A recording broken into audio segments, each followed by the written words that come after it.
All right, now players in the waste management sector want the government to enact a regulatory framework for the recycling process of worn-out automotive parts and e-waste.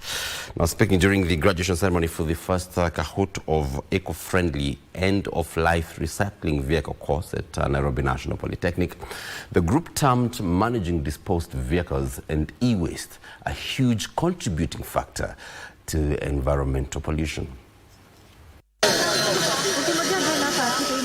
With third world countries increasingly perceived to be becoming a dumping site for second-hand vehicles and used electronic equipment, stakeholders in the waste management sector are pushing for the adoption of end-of-life vehicle recycling techniques to help declutter the environment and in turn create job opportunities for the youth. This is a vehicle that we can say is typically scrapped, and we dismantle it or recycle it other than just to continue operating on the roads.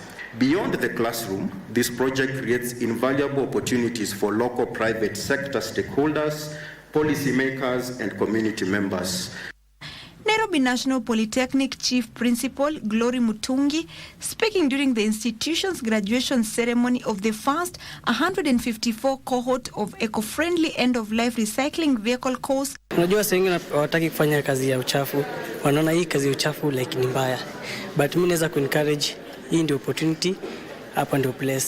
Called on the government to enact laws restricting the dumping of second-hand vehicles and electronics in the country and put in place strict guidelines and procedures for recycling.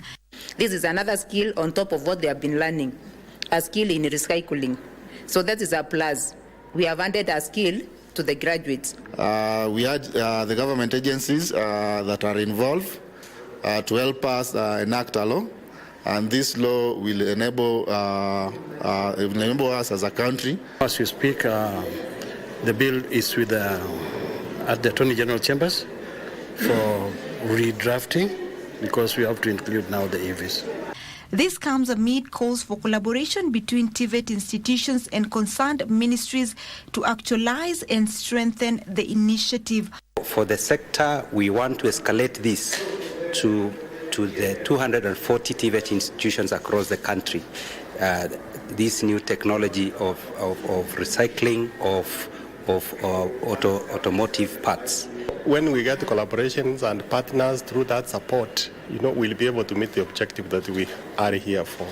Opicho Chemtai for Easy Friday.